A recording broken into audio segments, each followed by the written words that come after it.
We're on Roman number 2, and we're going to fill in that little section we skipped over last week through my fault. And we talked about it takes time. It takes time to make a mess of your marriage, and it takes time to get your marriage fixed. And we want that magic wand. We want everything to be taken care of. We take one class, we read one book, we come forward in one service, and everything is great. And it takes time to break the evil spell. And we talked about that last week. And then it also takes time, number 2 there, to find the wonderful wizard. It takes time to find the wonderful wizard. Turn over your Bibles to Jeremiah chapter 29 and verses 11 through 14. You all know the story of the Wizard of Oz, and they had to follow the yellow brick road, and they had to go a long, hard journey to find the wonderful wizard. And in Genesis chapter 29, and beginning with verse number 11 down through verse 14, it says, For I know the thoughts that I think towards you, saith the Lord, thoughts of peace and not of evil, to give you an expected end. Then you call upon me, and you shall go and pray unto me, and I will hearken unto you. And you shall seek me and find me, when you shall search me with all your heart, and I will be found of you. And folks, you've got to seek God. You've got to be willing to take this journey. You've got to be willing to go through some difficult times and some challenges if you're going to get to the end of that yellow brick road, if you're going to get to that place where you have the marriage that you want to have. And so it takes time. The Lord's right there, but we've got to keep following the Lord. He knows the path. He knows what we need, and we just need to keep seeking after Him and find that in our lives. And then also, letter B, you have to make time. You have to make time. Ephesians 5:16, redeeming the time because their days are evil. You've got to be willing to pay the price in time for your marriage. And that means you need to take time to review these lessons together as a couple. You need to take time to read the books together and to go through those. You need to take time to do the devotions.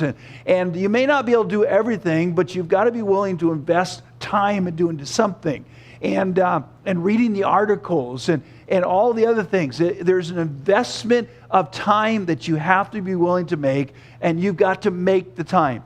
People tell me they don't have time to do these things, and yet there's a lot of things we could cut out of our lives. I realize many of you are busy with work, and you're busy with your family, and you're busy with all the other responsibilities in life, but you should never be too busy to invest time in your relationship with God and in your relationship with one another as a couple as well. And so you've got to be willing to put the time in and invest that time in this area. It takes time to do something. Go over to Hosea chapter 10, the book of Hosea chapter 10, and look at verses 12 and 13. Hosea chapter 10 and verses 12 and 13. It says, sow to yourselves in righteousness, reap in mercy. Break up your fallow ground, for it is time to seek the Lord till He come and rain righteousness upon you. You have plowed wickedness, you have reaped iniquity, you have eaten the fruit of lies, because thou didst trust in thy way in the multitude of the mighty men. You see, people a lot of times will say, well, Pastor, we tried to work on our marriage. But the problem is you were trying all the wrong things. And now you've got to try the right things. And it takes time to do something. And you've got to do something to make your marriage work. And so you've got to say, we're going to break up that fallow ground. We're going to break up these bad habits. We're going to break up the way we've been doing things. And we're going to get the ground ready to plant the seeds for a better marriage. And then number 2, don't wait until it's too late. Go over to Psalms chapter 90. This is the thing that breaks my heart more than anything else, is I deal with counseling with couples, and regularly I'll get a phone call and say, we're desperate. And they come in for counseling. It might be both. It might be just the husband. It might be just the wife. And usually it's the point where one of the others said, I'm done. I'm leaving. I'm getting divorced. And they come in desperate for me to do something to help them. And the problem is, it's too late. It's too late. Now, it's never truly too late with the Lord, and I believe the Lord can restore any situation. But there does come a point of no return for some people. And a lot of times, it's the person that was the one that was trying for a long time to make the marriage work. And then by the time that they get to a point and they say, okay, I've tried, and I've tried, and I've tried, I'm done. And when they say, I'm done, the other partner says, okay, now I'm ready to work on it. They say, too late, too late. And if you've got a spouse that's saying, I want to work on this, and you keep putting them off and keep saying later and no, and I don't need to do this, one day they're going to turn to you and say, okay, then I'm done. And you're going to say, well, I'm ready to work on it. They're going to say, nope, sorry, it's too late. And so you've got to realize you don't wait until it's too late. Psalms chapter 90 and verse number 8, it says, Thou hast set our iniquities before thee, our secret sins in the light of thy countenance. For all our days are passed away in thy wrath. We spend our years as a tale that is told. The days of our years are 80 years and 10. And if by reason of strength they be 80 years, 80 years. Yet is there strength, labor, and sorrow, for it is soon cut off, and we fly away. Who knoweth the power of thine anger, even according to thy fear, so is thy wrath. So teach us to number our days, that we may apply our hearts unto wisdom. There's going to come a day it's too late to get saved. There's going to come a day it's too late to get right with God. There's going to come a day it's too late to restore your marriage. And don't wait until it's too late. And then go over to James chapter 4. James chapter 4. Someday is the today of promises.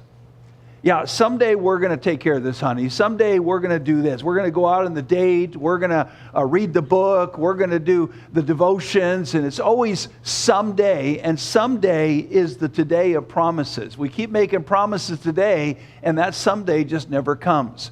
In James chapter 4, beginning with verse 13, it says, Go to now, ye that say, Today or tomorrow we will go into such a city, and continue there a year, and buy and sell and get gain. Whereas you know not what shall be on the morrow, for what is your life? It is even a vapor that appeareth for a little time, and then vanishes away. For that you ought to say, it is, if the Lord will, we shall live and do this or that. But now you rejoice in your boastings. All such rejoicing is evil. Therefore to him that knoweth to do good and doeth it not, to him it is sin. When we started this class, one of the things I told you is that this is a dangerous class. The reason it's a dangerous class is because you're sitting here hearing all of these things about what a husband should do and about what a wife should do, and your spouse is hearing you being told these things, and if you don't start making the changes and you don't start putting the effort in, and if you don't start doing something, they're going to get madder because they're saying, well, when are you going to do this? You've got the information, you know what's right, and nothing's changing. And so we need to put it into practice. I just want to challenge you. If you get behind in these lessons, I'll guarantee you it won't be long before you're too far behind to catch up. If you don't do the devotions every day when it comes to your email, you'll have a stack of them in your email that you're going to have to catch up with someday, and you never get around to it. If you don't read those articles the week they're given, you're going to have a big old a section of articles that you've never read. You've got to do it now. You've got this little book. If you can't read this book, there's something wrong with you. You see, we've got to get going on these things, folks. We've got to start moving here. And it's time to do that. Someday is the today of promises. Okay, then, last week we talked about the poisoned apples, so we'll skip down to number 3 here. And we're going to go to the third point of our first lesson. Our first lesson is going to take us 3 weeks, but we're going to get it done here. And that is that it's always in a land far, far away. You know, the stories always end happily ever after. Everybody wants to live happily ever after in their marriage. And it's always once upon a time. It's always some other time. And it's always some other place. A land far, far away. Go over to Philippians chapter 4 and look at verse number 11. Philippians chapter 4. There are a lot of people say, well, you know, we can't fix our marriage right now, but someday we're going to do this. And when we get out of the military, or we get back in the mainland, or we get this or we get that, it's always some other time and some other place where we're going to take care of the things in our marriage. In Philippians chapter 4 and verse number 11, Paul says, Not that I speak in respect of want, for I've learned in whatsoever state I am, there would be content. And if you think that when you get out of the military, your marriage is going to be better, or if you think when the kids are all grown up, your marriage is going to be better, or if you think when you have kids, your marriage is going to be better, or if you think it's some place and some other time that's going to make it better, it's never going to get better. You've got to do it right here, right now. You've got to fix the problems. You see, a lot of us, we have the greener grass syndrome. And we're always looking on the other side of the fence and thinking the grass is greener over there. How many of you grew up in an area where they had a lot of farms, and especially maybe cattle ranches or they had a milk farm or something like that? How many grew up in an area where they had a lot of cows? Now, if you've grown up there, if you've ever driven down those backcountry roads, almost every pasture you drive by, there's cows in that pasture, and invariably there's some of them that are sticking their head through the fence. And they've got this idea that the grass on the other side of the fence is better than the grass on this side of the fence. And that's the way a lot of people look at their relationship. They're thinking, well, it's always better somewhere else. And they've got a better marriage because, he's got this wife or she's got that husband or whatever else it might be. And we're always looking for the greener grass. And the problem with the greener grass, folks, it has to be mowed more often. I have found that the greener my grass is, the more often I need to mow it. And that's what you need to understand. Go over to Proverbs chapter 24. Proverbs chapter 24. We used to live in Foster Village, which is down here at the other end of Salt Lake area there. And we had a house that we had gotten right across from where we met for church. And we used the house for Sunday school classes and things like that. And we had a yard at that house. And our neighbor, they had a yard also. And their yard was beautiful. It was green grass. The bushes were trimmed and growing full, and there was flowers, and it was just an absolutely gorgeous yard. And I remember standing in my backyard, looking over the fence at my neighbor over there, looking at his yard, and I look at my yard. My yard didn't look anything like that. And I said to my neighbor, I want my yard to look like your yard. And he looked at me, he says, not going to happen. And the reason he did is my neighbor was retired. He says, I'm retired.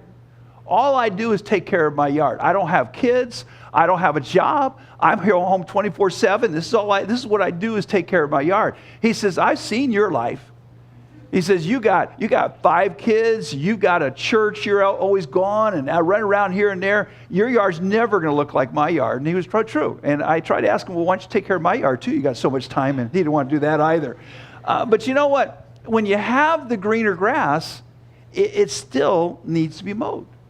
In Proverbs chapter 24 and verses 30 through 34, the Bible says, I went by the field of the slothful, and by the vineyard of the man void of understanding. And lo, it was all grown over with thorns, and nettles had covered the face thereof, and the stone wall thereof was broken down. Then I saw and considered it well. I looked upon it and received instruction. Yet a little sleep, a little slumber, a little folding the hands to sleep. So they poverty come as one that travaileth, and they want as an armed man. Now, I still don't have a nice yard. I don't have little kids anymore, and I don't have much more time. But you know why I don't have a nice yard? Because I'm not willing to invest the time in the yard. I'd love to have green grass. I'd love to have all these beautiful bushes trimmed and shaped and all the rest of it. But you know what? I don't want to climb that wall and cut those bougainvilleas with those big stickers on them. I don't want to go outside and pull weeds left and right, because all you're ever doing with your yard is pulling weeds. I don't want to do all that stuff. I don't want to mow the lawn. So I figure if I don't water it, I don't have to mow it. It just works out that way, right? And the problem is with some of you, you're not willing to invest the time into your relationship.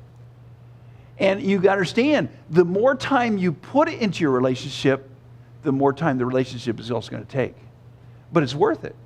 It's worth it when you have the growing relationship.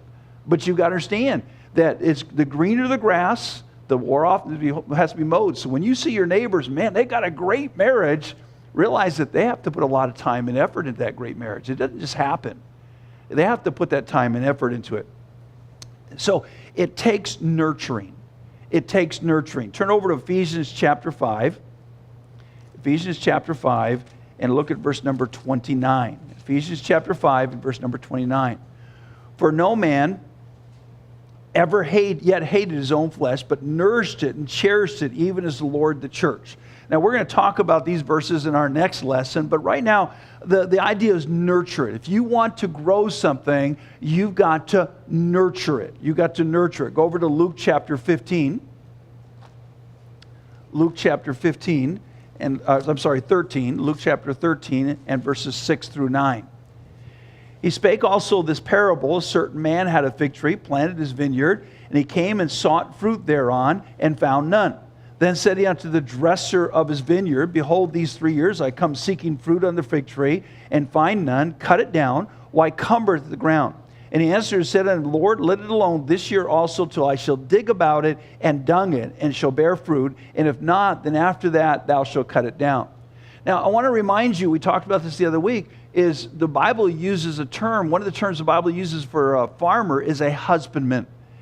And fellas, if your family, your wife, and your children are not producing fruit that you're enjoying, then you have to take care of whatever the problem is so that they'll produce fruit.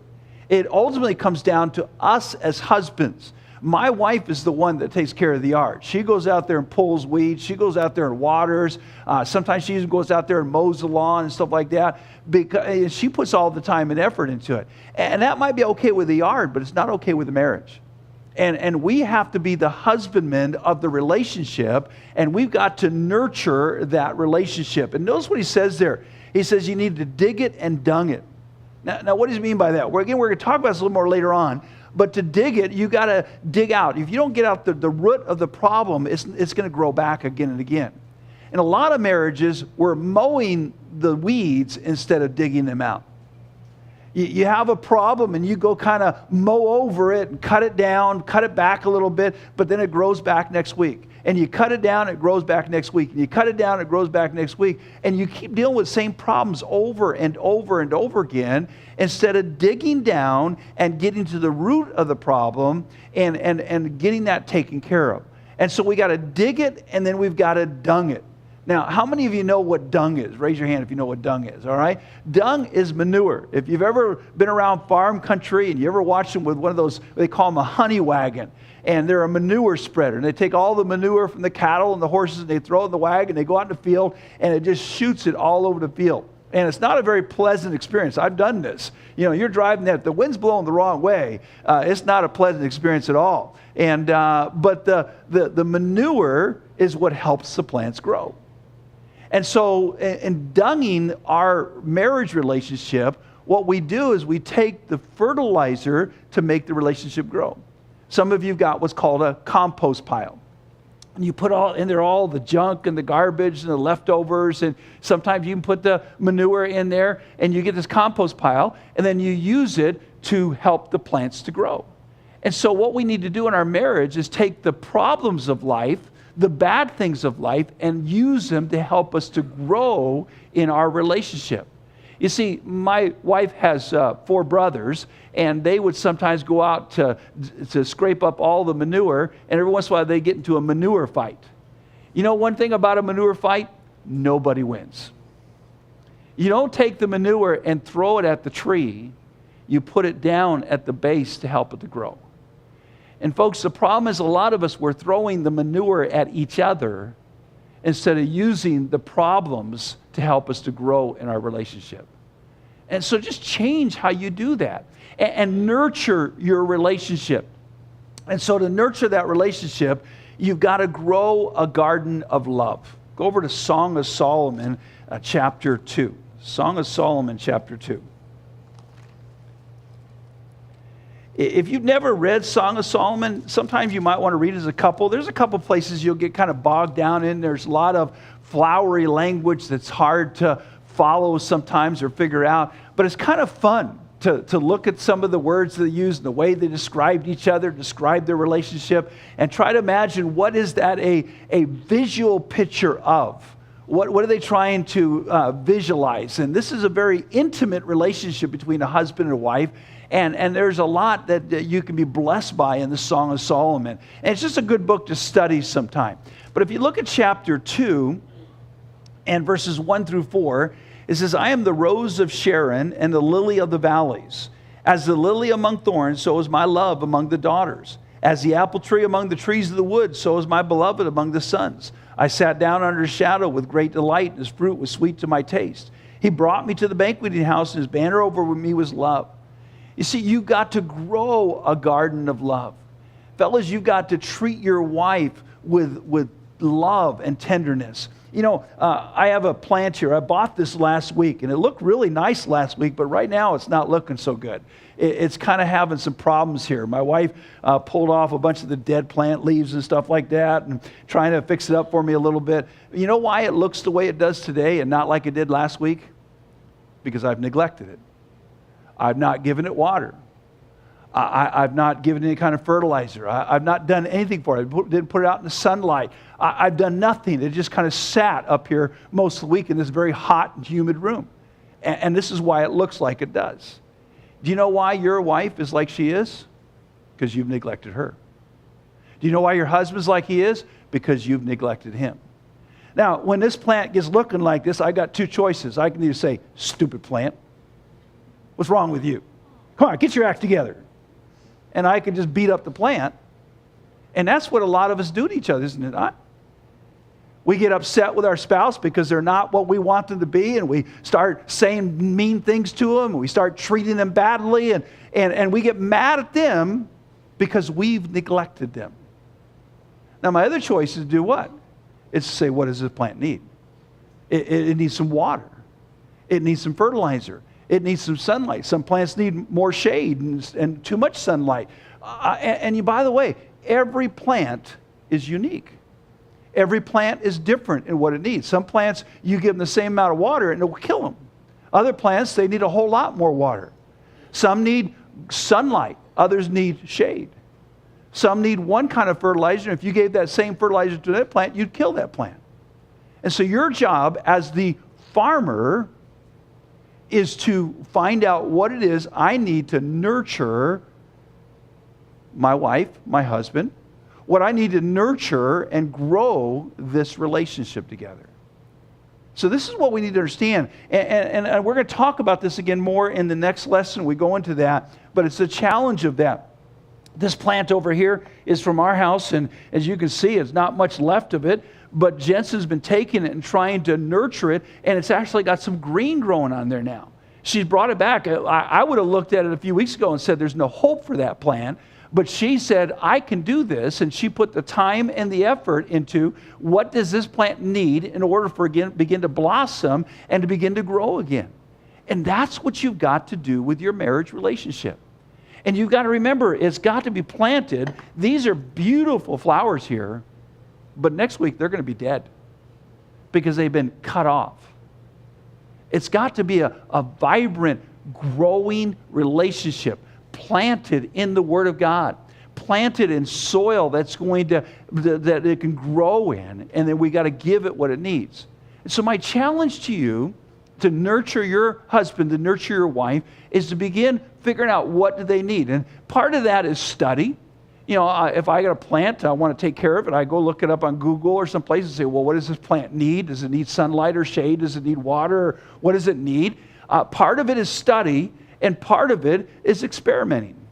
You begin doing different things to see what works. And if it works, you do it a little bit more. But what a lot of us want to do, and again, this is me. My wife will tell you this is me. I go out and water our plants at least once every 3 or 4 months. When she was gone in the mainland, she said, take care of my plants. The day before she came back, I watered those plants. And we neglect it. And then we come in and we just pour a whole bucket full on it, and we drown it. And that's the way some of you are in a relationship. You neglect your wife, and then all of a sudden you're very attentive. Then you neglect her, and then you're attentive, or vice versa. And this is what we've got to stop doing. You've got to nurture this relationship. You've got to grow this relationship. And so grow a garden of love. You got to love the plants if you're going to grow them. If you don't love plants, you can tell when you go by people's yard whether they love plants or not. And if you love your wife, if you love your family, if you love your husband, it's going to show in the fruit being produced in your relationship, the fruit of love. And so, number B there, produce the fruit of the Spirit. Go over to Galatians chapter 5. Galatians chapter 5. What we have to do is we have to produce the fruit of the Spirit. In Galatians 5, 22 through 25, it says, but the fruit of the Spirit is love, joy, peace, long-suffering, gentleness, goodness, faith, meekness, temperance. Against such there is no law, and they that are Christ have crucified the flesh with the affections and lusts. If we live in the Spirit, let's also walk in the Spirit. Okay? So we've got to produce the fruit of the Spirit. Now, fruit is something you have to grow. If I take an apple and hang it on a tree, does that make it an apple tree? No. It's got to come from the tree. It's got to grow generically from the tree. And we've got to grow the fruit from inside out. And some of you have tried, well, I've tried to love my wife and it just didn't work because you were just hanging love on your marriage tree instead of producing it from the inside out with the Holy Spirit. And so we've got to produce the fruit of the Spirit. And it's got to come from inside out. It's got to come from our heart and begin working, because the flesh doesn't work. Loving my wife in the flesh doesn't work. I need to love her in the Spirit. I need the love of God working in my life. And so what we want to do is produce the fruit of the Spirit. And the problem is, a lot of us, we do more fruit of the Spirit with strangers than we do with our spouse. You're at home and you're having an argument, you're yelling at one another, and the phone rings, you go, hello. How are you today? And then we hang up the phone, and another thing. We got more fruit of the Spirit for strangers than we do for our spouse. Who should be the person I show the most love, joy, peace, long-suffering, gentleness, goodness, faith, meekness, and temperance to? My spouse. And so we've got to be growing a whole orchard of fruits in our home. We've got to grow all of these fruits, the love, the peace, all of these things got to be produced in our relationship. And we've got to nurture them. Now, to nurture them, there's a lot of things we got to do. We're going to talk about that. There's pruning, there's weeding, there's fertilizing, there's watering. There's a lot of things we got to do, but we need to produce the fruit of the Spirit. And so watch yourself. How do you talk to each other at the table? You know, how do you treat each other? You know, again, we go out somewhere, we're on our best behavior. We use our best manners, but when we're at home, it's a whole opposite thing than that. How many of you have heard the Pat Sapiro song, Remember Your Manners Because It's Right? Anybody heard that one? It's an older one of the Pat Sapiro adventures. Now, I like this song, and it's called Remember Your Manners Because It Is Right. Remember your manners, it's a Christian's delight. Don't talk with your mouth full, it looks like awful. Don't talk with your mouth full, it looks quite bad. And it's just a fun song that the kids learn with that. Well, we got kind of convicted at our table about being nice to each other, so we made it a rule that everybody had to say please and thank you. And if you forgot to say please and thank you, you had to go down to the end we had this long hallway at the other end from the kitchen. You had to go to the end of the hallway, and you had to sing Remember Your Manners loud enough for us to all hear at the table, and then you could come back to the table. And of course, everybody thought that, guess who everybody thought was the first person was going to go? Dad. Oh yeah, Dad will be the first one. Dad will be the first one to go. Guess who the first person to go was? Mom. Oh, the Lord is good. You know? It was just, because she is Miss Manners. She is sweet and kind, and she's always saying please and thank you. She does all those things naturally. I don't, but she does. And yet the first one to go and have to sing was Mom. It was just beautiful. But you know, we need to remember to practice manners with one another. We don't need to become formal. You know, when guests come over, you ever notice that you and I, fellas, we're not good enough for the good dishes? You and I alone, we're not good enough for the good dishes. They only come out for other people. And that's okay. I'd rather not use the good dishes, because if I break them, I won't feel bad. And with the regular dishes just feel better, and I just like them better, you know. But the point is, we need to use good manners towards one another. We need to practice the fruit of the Spirit with each other. That's the most important place to put it into practice. And so we need to love and joy and peace. Do you have joy in your home? Or is it constantly bickering and complaining and backbiting and all the rest of it? Do you have peace in your home? These are things that we need to produce in our lives. And then letter B is, here's what a lot of you are thinking. You know, Pastor, this is all good. And what you said, yeah, that's all great. But you know what? It won't work here. It'll work somewhere else, but it won't work here in our home. It won't work in our relationship. We're just not that kind of people, or whatever else it might be. Go over to Luke chapter 1. Luke chapter 1, and look at verse number 37. Luke chapter 1 and verse number 37. For with God, nothing shall be impossible. It will work here if you'll allow God to work in your life. And that's really what it's going to take for some of us. Because I don't do a lot of these things naturally. You know, I'm standing up here teaching, and thinking, man, he must be a great husband. I'm not the perfect husband, because I can teach it, but I don't always do it. And that's why this is good for me as well as for you, because I can't be a hypocrite and teach this and not practice it at home. And so I'm trying to put in practice what I'm telling you. And it's not easy. It's only by the grace and the power of God that we can do any of this.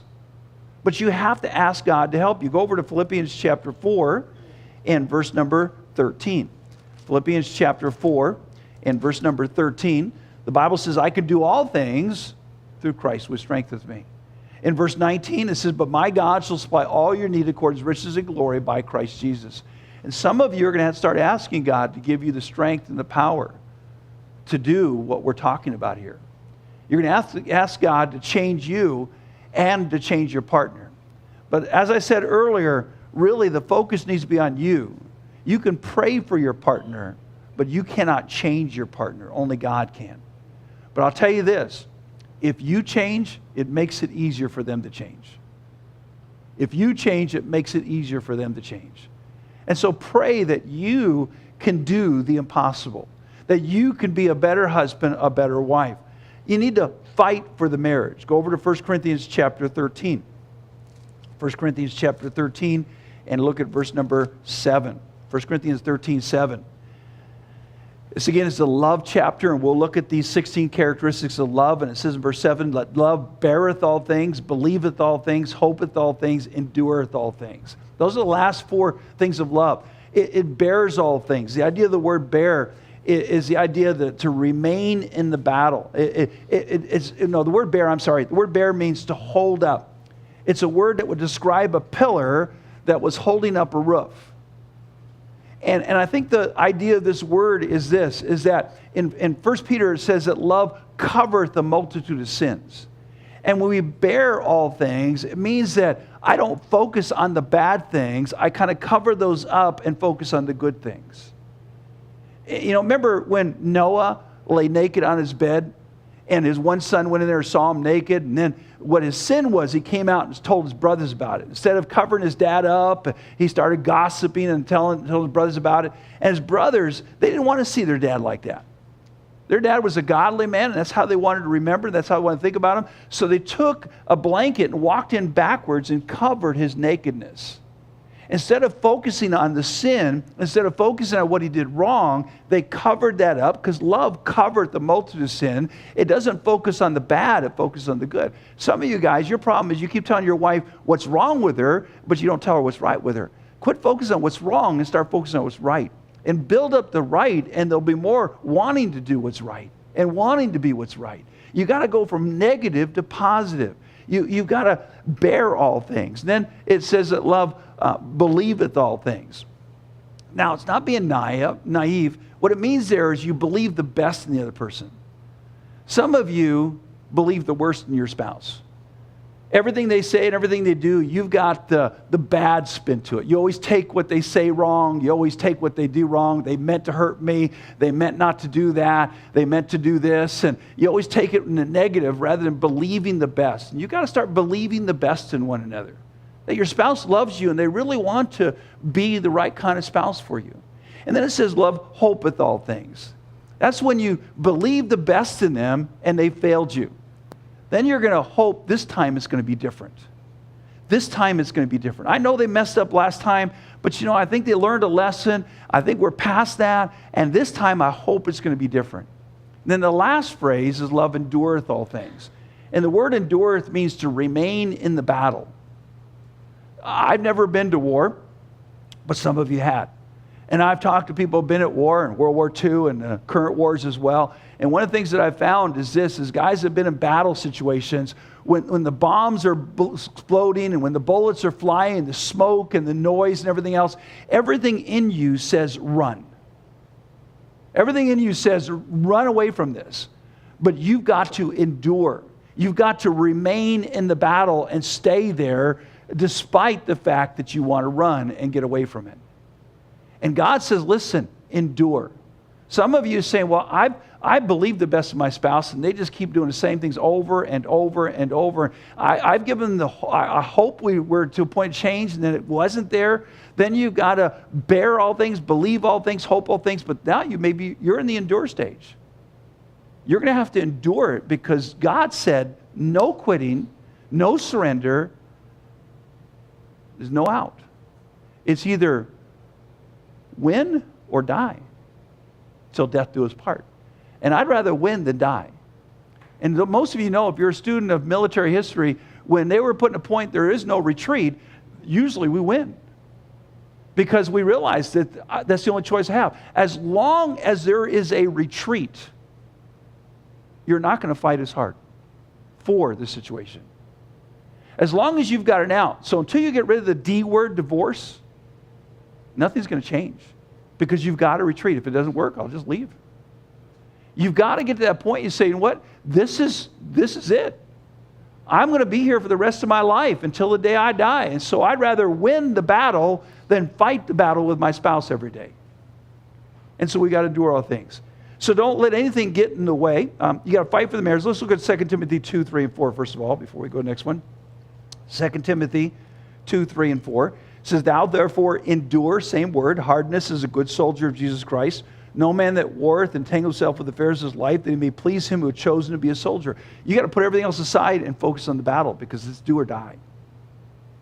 And then don't let anything get in the way. Go over to 1 Corinthians chapter 7 and verse number 33. 1 Corinthians chapter 7, verse 33. But he that is married careth for the things that are of the world, how he may please his wife. And God acknowledged that. When you're married, you've got to put your marriage relationship first after God. You know, and let me say something here. We'll talk about this more later on too. Your marriage is more important than your children. You say, well, my children are important to me. Yes, they are. But it's important for them to see a marriage that works. And when you put your children over your spouse, they're with you for 18 years. Your spouse is with you for life. They're going to leave one day, and you're going to be left with your spouse, and there's nothing left. And I believe you ought to spend time with your children and meet their needs and all the rest of it. And we're going to have a child's training seminar coming up next year. But folks, the most important relationship after God is a relationship with your wife. And don't let work get in the way. Don't let your children get away. Don't let your hobbies get in the way. Don't let anything get in the way of your relationship with your spouse. And then letter B, make love, not war. Go over to Hosea again. Hosea chapter 3. Hosea chapter 3 and verses 1 and 2. Hosea chapter 3, verses 1 and 2. Then said the Lord unto me, go yet, love a woman, beloved of her friend, yet an adulteress, according to the love of the Lord toward the children of Israel, who looked to other gods and loved flagons of wine. So I bought her to me for 15 pieces of silver and for a homer of barley and a half homer of barley. And again, I pointed it out before. Hosea, his wife was being a prostitute. Is basically what she was. And he went and bought her out of prostitution and brought her back home. He said, I am going to pay the price. Now, he could be angry. He could be bitter. He could have done a lot of things. But he did what the Lord showed to us. But God commendeth his love towards us who are yet sinners. Christ died for us. Look at Jeremiah chapter 31. Book of Jeremiah chapter 31 and verse number 3.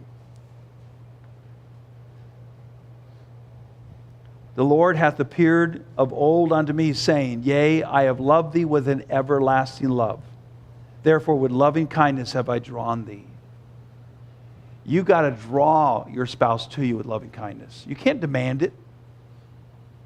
You got to draw her or him to you. And there's a big difference between the two. And then number 2, there is not here and here is not there. Okay? There is not here, and here is not there. Turn over to Hebrews chapter 13.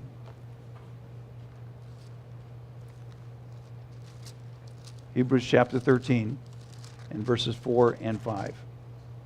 Hebrews 13 verses 4 and 5. Marriage is honorable in all, and the bed undefiled, but whoremongers and adulterers God will judge. Let your conversation be without covetousness. Be content with such things as you have. For he said, I will never leave thee nor forsake thee. Now, we'll talk about verse 4 later on. We're going to have a lesson on the intimate relationship, and we'll talk about what the Bible says on that. And it's a difficult lesson because it's always hard to hear your pastor talk about sex, but it's a biblical lesson. The Bible talks about sex and it's a part of the marriage relationship. But look at, he talks about the marriage bed and the marriage relationship, and then he says, be content with what you have. Boy, if we just had more money, we'd have a happy marriage. If we were just retired, we'd have a happy marriage. If we were just, and it's always something, if we just had a nice house, if we just had this or that or the other thing, we'd have a happy marriage. Here is not there, and there is not here. This is where you are right now. Be content with what you have. This is the relationship God's given you. This is the person that you chose. Back in the Bible days when all these things were written, they didn't choose their spouse. There were arranged marriages. On your wedding day, you come to the wedding and the preacher says, you may kiss the bride. You lift up the veil. You take one look at her and say, you kiss her. She's too ugly for me. And yet you're married to her. None of you are in an arranged marriage as far as I know. All of you chose your spouse. And so be content with what you have. You say, well, they're not what I was. They're not what they were when I married them. Neither are you. And praise God for that. I'm glad I'm not the man I was when I married Diana. I'm glad she's not the woman she was when we married. We've matured and we've grown. And there are changes, and one of the things you're going to find is every time you think you got this whole marriage thing figured out, you're going to go through a change in life. And something's going to change in your relationship. You have kids, and then the kids go to school, and then the kids go, graduate from school, and all the way down the line, you go through menopause, all these things, and it's constantly changing. And you got to be content with where you're at. I don't look back and say, man, I wish we could go back 20 years ago or 30 years ago when we were younger. That's yesterday. And I'm not worried about tomorrow. I'm worried about today and being content with that. I like to quote, and I quoted that to begin with, they lived happily aside from a few normal disagreements, misunderstandings, pouts, silent treatments, and unexpected calamities ever after. That's the way the story should end. Because that's the truth of the story.